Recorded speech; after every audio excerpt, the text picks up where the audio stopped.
நம்ம நிறைய குமிழி தூம்புகளை நம்ம கள ஆய்வு மூலயமா நேரடியாக நம்ம காட்சிப்படுத்தி வந்திருக்கோம். ஆனால் இருந்தாலும் கூட இந்த குமிழி தூம்பு இங்கே இருக்கிற இந்த கழுகுமலை அருகில் உள்ள இங்கே இருக்கிற இந்த குமிழி தூம்புக்கு ஒரு சிறப்பு இருக்கு. அந்த சிறப்பு என்ன அப்படின்றத நம்ம கேள்விப்பட்டதுன்னு உடனே இதை காட்சிப்படுத்தணும் அப்படின்னு நினைச்சோம். என்ன அப்படின்னா இது ஒரு ஆவணப்படுத்தி வச்சிருக்காங்க. அதுதான் மிக முக்கியமாக. ஏன்னா இது குமிழி மடை குடும்பங்களுடைய வாழ்வியல் வரலாறு என்பது மிக மிக கடினமானது. இந்திய ராணுவத்தில் இன்னைக்கு வந்து நாட்டுக்காக உயிர் தியாகம் செய்த இந்திய ராணுவ வீரர்களுடைய பல மடங்கு பலம் வாய்ந்த வீரர்கள் இவர்களுடைய அர்ப்பணிப்பு தியாகத்தை வந்து சொல்ல மாளாது. அவ்வளவு பெரிய ஒரு வழி நிறைந்த ஒரு சோகம் நிறைந்த இந்த வாழ்வியலை நாம் இன்னைக்கு இருக்கிற இந்த தலைமுறைகளுக்கு தெரியாது. அதனால நாம் அந்த தலைமுறைகளுக்கு இவர்களுடைய வாழ்வியலை நம்ம கடத்த வேண்டும் அப்படின்னு நினைச்சோம். அதனாலதான் வந்து தொடர்ச்சியா நம்ம குமிழி தும்பு வந்து எங்க கண்ணில் பட்டாலும் உடனே அது வந்து நம்ம காட்சிப்படுத்துறோம். புதைந்து கிடக்கிற இந்த தமிழர்களுடைய ஒரு பொக்கிஷம், ஒரு கண்டுபிடிப்பு, பண்டைய தமிழர்களுடைய அதுவும் குறிப்பிட்டு பாண்டியர்களுடைய கண்டுபிடிப்பு தான் இந்த குமிழி தும்பு. இதை பிற்காலத்தில் வந்த சோழர்களும் சேரர்களும் இதை எடுத்து கிடக்கிற இந்த தமிழர்களுடைய ஒரு பொக்கிஷம், ஒரு கண்டுபிடிப்பு, பண்டைய தமிழர்களுடைய அதுவும் குறிப்பிட்டு பாண்டியர்களுடைய கண்டுபிடிப்பு தான் இந்த குமிழி தும்பு. இதை பிற்காலத்தில் வந்த சோழர்களும் சேரர்களும் இதை எடுத்து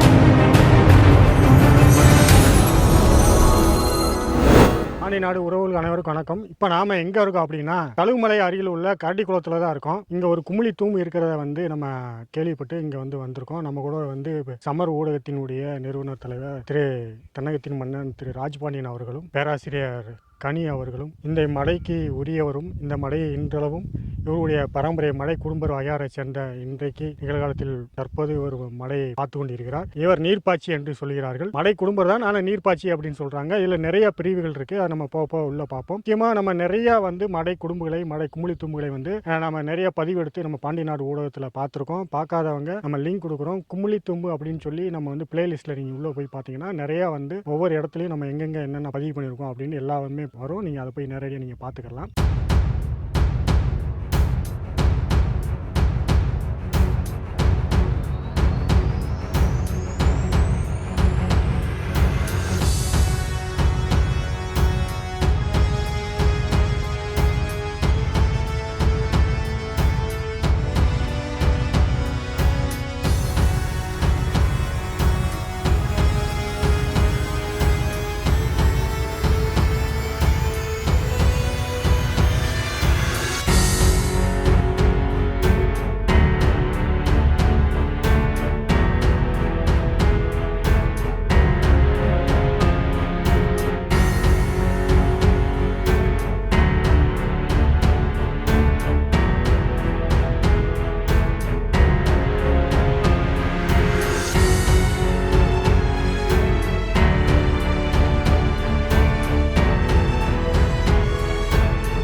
நம்ம நிறைய குமிழி தூம்புகளை நம்ம கள ஆய்வு மூலயமா நேரடியாக நம்ம காட்சிப்படுத்தி வந்திருக்கோம். ஆனால் இருந்தாலும் கூட இந்த குமிழி தூம்பு இங்கே இருக்கிற இந்த கழுகுமலை அருகில் உள்ள இங்கே இருக்கிற இந்த குமிழி தூம்புக்கு ஒரு சிறப்பு இருக்கு. அந்த சிறப்பு என்ன அப்படின்றத நம்ம கேள்விப்பட்டதுன்னு உடனே இதை காட்சிப்படுத்தணும் அப்படின்னு நினைச்சோம். என்ன அப்படின்னா இது ஒரு ஆவணப்படுத்தி வச்சிருக்காங்க. அதுதான் மிக முக்கியமாக பார்க்கணும். இந்த மடை குடும்பங்கள் வந்து யார் வந்து நீர் பாய்ச்சணும், யார் இவருக்கு பின்னாடி யார் வரணும், இவருக்கு முன்னாடி யார் இருந்தா இன்னும் 10 வருஷம் இன்னும் 50 வருஷம் கழிச்சு யார் வரப்போறா அப்படின்னு முதல் கொண்டு டேட்டா முதல் கொண்டு இவங்க வச்சிருக்காங்க.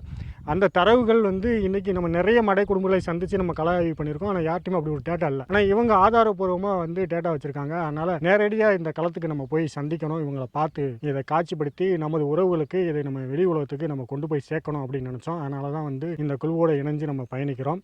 இப்போ இங்கே எல்லாரும் பார்த்துருப்பீங்க, நம்ம பூஜை பண்ணி எப்பயுமே நம்ம ஒரு குமிழி தூம்பு உள்ளே போனோம்னா அங்கே இருக்கிற நமது முன்னோர்களை வணங்கி விட்டு தான் வந்து நம்ம எந்த வேலையுமே நம்ம செய்வோம். இது வணங்குறதுக்கும் நம்ம பூஜை பண்ணி இதை தொடங்குறதுக்கும் ஒரு காரணம் இருக்கு. ஏன்னா இது குமிழி மடை குடும்பங்களுடைய வாழ்வியல் வரலாறு என்பது மிக மிக கடினமானது. இந்திய ராணுவத்தில் இன்னைக்கு வந்து நாட்டுக்காக உயிர் தியாகம் செய்த இந்திய ராணுவ வீரர்களுடைய பல மடங்கு பலம் வாய்ந்த வீரர்கள் இவர்களுடைய அர்ப்பணிப்பு தியாகத்தை வந்து சொல்ல மாளாது.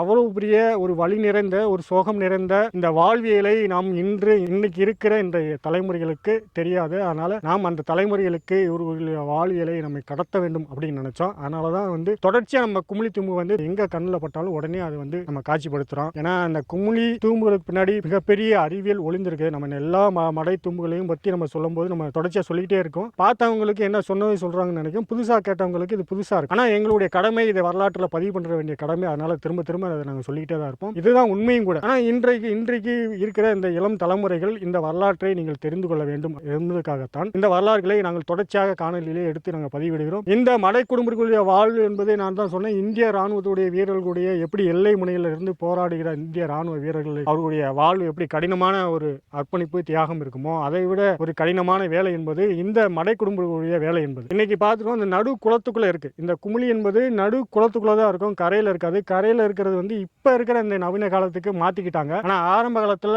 இது வந்து பாண்டிய காலத்துடைய டெக்னாலஜி. இதை முதல்ல வந்து அறிமுகப்படுத்துறது பாண்டியர்கள் தான் அறிமுகப்படுத்துறாங்க. அதுக்கு பின்னாடி வந்து சோழர்கள் கையில் எடுக்கிறாங்க. அதுக்கு பின்னாடி வந்த தெலுங்கு படையெடுப்பு, விஜயநகர பேரரசு படையெடுப்புனால பாளையங்களாக பிரியுது. அவங்க காலத்திலையும் கூட இது இருந்திருக்கு. ஆனா பிரிட்டிஷ்கார வெள்ளையர்கள் ஆட்சி வந்தது பின்னாடி தான் வந்து மிகப்பெரிய ஒரு கடினமான வேலையா இருக்கு, இதை சுலபமாக்கணும் அப்படின்னு நினைச்சுதான் இன்னைக்கு நம்ம பார்க்கிற கரையில இருக்கிற அந்த மதகு போட்டு நம்ம சாய் போட்டு திறக்கிறோமே, அது வந்து வெள்ளைக்காரன் பிரிட்டிஷ்காரன் வந்து கொண்டு வந்த டெக்னாலஜி. ஆனா நம்முடைய டெக்னாலஜி அது கிடையாது. இந்த குமிழி தும்பு என்பது பாண்டிய காலத்து டெக்னாலஜி. இது வந்து ஆரம்ப காலத்துல பண்டைய தமிழர்களுடைய நீர் மேலாண்மைக்கு ஒரு சிறந்த எடுத்துக்காட்டு தான் இந்த குமிழி தூம்பு என்பது. இதை மடை தூம்புன்னு சொல்லுவாங்க, குமிழி தூம்புன்னு சொல்லுவாங்க. இந்த குமிழி தூம்பு என்பது வந்து பாண்டிய காலத்துடைய டெக்னாலஜி, அறிவியலோட மிக முன்னோடி. இன்றைக்கு இந்த நீர்நிலைகளிலே இருக்கிற அந்த வண்டல் மண் களிமண்களை அகற்றுவதற்கு இன்றைக்கு பல லட்சம் கோடி ரூபாய் வந்து செலவு பண்றோம். நிறைய செலவு பண்ணியுமே அது வந்து நம்மளால முழுமையா அது வந்து தூர்வாரி இதை வந்து நம்ம பராமரிக்க முடியல. ஆனா இந்த குமிழி தூம்பு, இது பாண்டியர் காலத்துடைய இந்த டெக்னாலஜி என்பது முழுக்க தானியங்கி தானே வந்து அது சரி செஞ்சுக்கணும். நீங்க வந்து எந்த இயந்திர கனரக இயந்திரங்களை உள்ள இறக்கி நீர்நிலைக்குள்ள இறக்கி நீங்க தூர்வார வேண்டிய அவசியம் இருக்காது. அதுதான் இந்த குமிழி தூம்புடைய சிறப்பும் கூட. தன்னைத்தானே வந்து அது புதுப்பிச்சுக்கிறோம். அந்த அப்படி ஒரு அறிவியல் தொழில்நுட்பம் புதைந்து கிடக்கிற இந்த தமிழர்களுடைய ஒரு பொக்கிஷம், ஒரு கண்டுபிடிப்பு. பண்டைய தமிழர்களுடைய, அதுவும் குறிப்பிட்டு பாண்டியர்களுடைய கண்டுபிடிப்பு தான் இந்த குமிழி தூம்பு. இதை பிற்காலத்தில் வந்த சோழர்களும் சேரர்களும் இதை எடுத்துக்கொண்டார்கள். அவர்களும் நிறைய இடங்கள்ல இன்னைக்கு பாத்தீங்கன்னா சோழ மண்டலம் முழுக்க நிறைய குமிழி தூம்புகள் நிறைய இருக்கு. ஆனா பாண்டிய நாட்டுல வந்து ஒரு குறிப்பிட்ட எல்லைக்குள்ள குறிப்பிட்ட இடத்துல மட்டும்தான் இருக்கு. நிறைய இடத்துல சிதைவிட்டு அதை காணாம போச்சு. நம்ம அறியாமையே அதை வந்து உடைச்சிறாங்க. நம்ம கடைசியா போட்ட இந்த திருப்பூன்றத்துல இருக்கிற அந்த குமிழி தூம்போட ரோடு அகலப்படுத்துறதுக்காக அந்த குமிழி தூம்பை உடைச்சாங்க. நம்ம கூட காட்சிப்படுத்தியிருந்தோம். இதை உடைக்காதீங்க, இது ஒரு பாரம்பரிய சின்னம் அப்படின்னு சொன்னோம். அடிச்சோம், கதறணும், யாருமே கண்டுக்கல.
வந்து இது மாதிரியான எங்கேயாவது உங்க ஊர்ல குளங்கள்ல ஏரிகளை இந்த மாதிரி நீர்நிலைகளை இது மாதிரி குமிழி தூம்புகளை பார்த்தீங்கன்னா அதை பாதுகாக்கணும், அதை அடுத்த தலைமுறைக்கு கொண்டு போய் சேர்க்கணும். இது வெறும் குமிழி தூம்பு கிடையாது. இந்த இடத்துல நம்ம பூஜை பண்றதுக்கு மிக முக்கியமான ஒரு காரணம் இன்றையிலிருந்து இவங்க டேட்டாப்படி ஒரு 400 வருஷம் சொல்றாங்க. ஆனா இது பாண்டிய காலத்துல இதுக்குன்னு ஒரு 1000 வருஷத்துக்கு முன்னாடி இருந்து இந்த பாண்டியர்களுடைய வழி வந்த இந்த மடை குடும்பர்கள் வெள்ளம் புயல் வந்து வரும்போது இந்த குமிழிக்குள்ள இறங்கி இந்த நீர்நிலைக்குள்ள இறங்கி இதை தூக்கி இதை வந்து திறப்பது என்பது ஒரு கடினமான வேலை.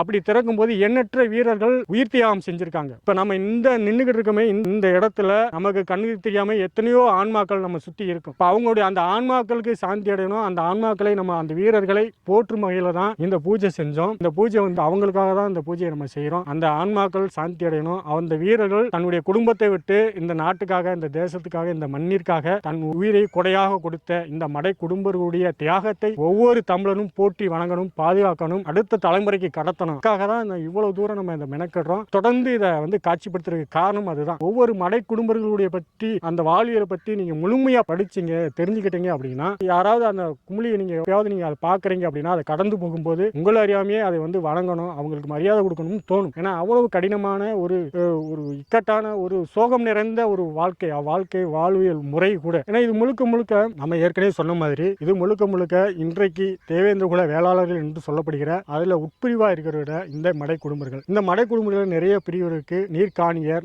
நீர்ப்பாய்ச்சர், குளத்து பல்லன், குளத்து காப்பாளன், குமிழி பல்லன் அப்படின்னு சொல்லி நிறைய வகைகள் இருக்கு. இந்த குளத்து பல்லன் அப்படின்ற ஒரு பிரிவு இருக்காங்க, நீர்ப்பாய்ச்சின்னு இருக்காங்க. நீர்ப்பாய்ச்சி அப்படின்னா நீர் பாய்ச்சறது, இந்த குளத்து காப்பாளனா குளத்தை வந்து பராமரிப்பது. இது மாதிரியான நிறைய ஒவ்வொரு செக்டாரா ஒவ்வொரு பிரிவா இவங்களுக்குள்ள பிரிச்சு இந்த வேலையை செஞ்சுக்கிட்டாங்க. ஒரு நிர்வாகம் போல இயங்கிட்டு இருக்கு. நம்ம ஏற்கனவே சொல்லும் போது இன்னைக்கு குடும்பர், காலாடி, பன்னாடி, வாதிரியன், மடையர் இப்படி நிறைய பிரிவுகள் உட்பிரிவுகள் இருக்கு. தேவேந்திர குல வேளாளர்கள் பிரிவுகள் இருக்கு. ஆனா ஒவ்வொரு குடும்பத்துக்கும் ஒவ்வொரு அந்த உட்பிரிவுக்கும் ஒரு குணம் இருக்கு, அவங்களுக்கும் ஒரு தொழில் இருக்கு. அது முறையில தான் இதை பிரிக்கிறாங்க. இப்ப ஹெட் அப்படின்னு பாத்தீங்கன்னா குடும்பர், அவர் தான் வந்து ஊர் குடும்பர்னு சொல்லுவாங்க. அந்த குடும்பர் தான் அன்னைக்கு அரசாட்சி. இன்னைக்கு நவீன முறையில இன்னைக்கு வந்து எப்படி ஒரு நாட்டினுடைய முதலமைச்சரை தேர்ந்தெடுக்கிறோமோ அது மாதிரி இந்த ஊருக்கு ஒரு குடும்பர், ஒரு தலைவரை தேர்ந்தெடுக்கும் முறை தான் ஊர் குடும்ப முறை. அந்த ஊர் குடும்ப முறைக்கு தலைவர் தான் ஊர் குடும்பர் அப்படின்னு சொல்லுவாங்க. அதுக்கு கீழே தான் காலாடின்னு சொல்லுவாங்க. காலாடின்னு ஒரு பிரிவு இருக்கு. இன்னைக்கு கூட இந்திய தேசிய ராணுவத்துல காலாடு படைப்பிரிவுன்னு சொல்லி பிரிவு வச்சிருக்காங்க. ஆனா நம்ம இதுலயும் போர்க்குடி இருந்திருக்காங்க. அதுக்கு சாட்சி தான் வந்து காலாட்படை. நான் சொல்றது இன்னைக்கும் இந்திய தேசிய ராணுவத்துல காலாட்படைன்னு சொல்லி ஒரு படைப்பிரிவு இருக்கு. அதே மாதிரி இப்ப பிரபாகரன் தமிழீழத்திலயும் வந்து காலாட்படை வச்சிருந்திருக்காரு.